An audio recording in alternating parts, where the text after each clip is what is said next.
Hi, this is Anita from Real Estate Crunch. When people talk about real estate, we always talk about location, location, location. And you might ask, well, why is location so important? Well, first of all, let's talk about the importance of location in real estate.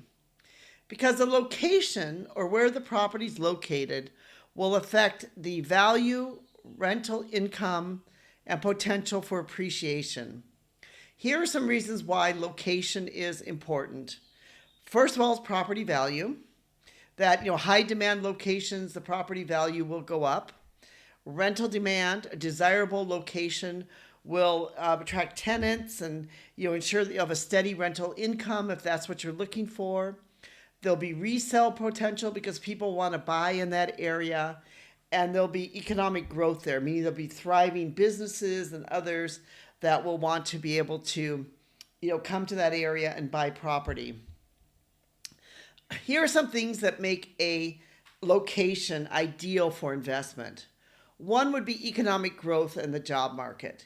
If you're in an area which doesn't really have much of a job market, not much economic growth, there's not much economic outlook, real estate is probably not very high there unless you've got something that people want, like you're on a lake or you're in the mountains or it's somewhere where people want to buy.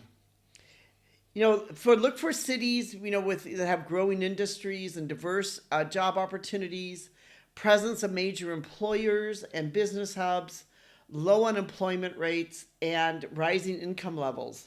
Population growth and demographics are also important. Are people moving to the areas? Is there migration happening? What are the age and demographics of the households of the people that are there? Is it young? Are there older people? Is the demand for rental versus owner-occupied homes? How's the infrastructure? Are people able to get on highways? Is there transportation? Is there airports? Are there new roads? Are there schools being built?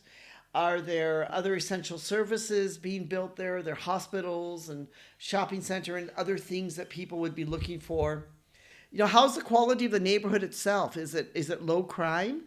Is it safe? Is it good schools? Good schools is really important where, people want to put their children in good schools. So even if you don't have children in school, being in a good school district can be essential. Is it near parks, recreational facilities, entertainment centers? You can also look at the other things like what has been the market trends, and have the property values been going up? Have they been going down? What's the current supply and demand? And what about the rental? Also, you can look at government policies and incentives. Are there tax benefits for investors or landlords? Are there zoning laws or land use regulations? Is there incentive for new development and businesses? How is the cost of living? In other words, is the cost of living too high? Are people able to afford it? Or are the wages so low and the cost of living is high that people can't afford to live there? This is also very important. Look at things like the cost of living index, the housing affordability rates, property taxes. And one of the things that I want to add here too that you need to look at today, especially in certain parts of the United States, would be things like water. Are there going to be areas that are going to have water problems or other types of issues with the environment that you might want to look at and make sure of that is not a factor? How you can do some of your research is you can look at online real estate platforms. Just look around the neighborhood, see what things are selling for. Do some online, what I call sleuthing, or like look at other property and take an online virtual tour or whatever to kind of see what's going on and look at the area and see if it might be the type of area. Analyze local economic reports and census data. You can actually go in and look at some of the reports and the census data and see what's going on. Visit the location and contact field research. This is really important. Do your homework. Don't expect someone else just to do it for you. You do your own homework and you decide if this really is an area that I want to live or invest in.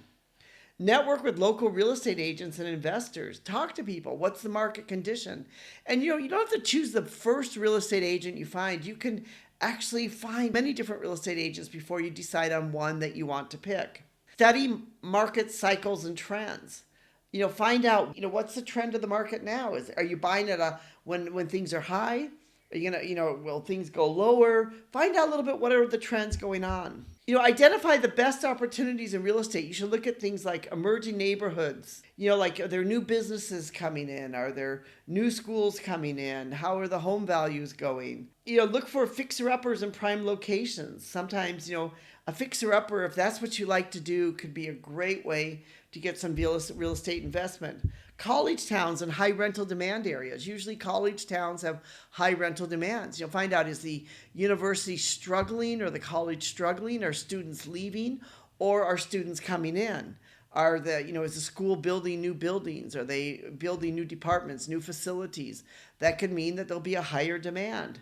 Suburban growth and expansion areas. Is it commuter friendly? Is there good transportation?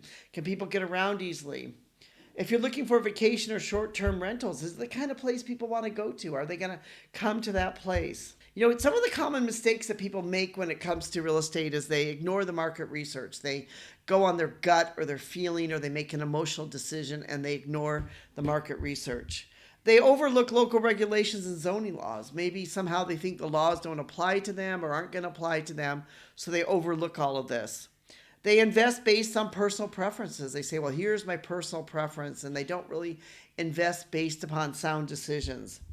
They underestimate maintenance costs and property management costs or HOA fees or other things like that, and they end up getting strapped in a property which is much more expensive than they ever thought there would be.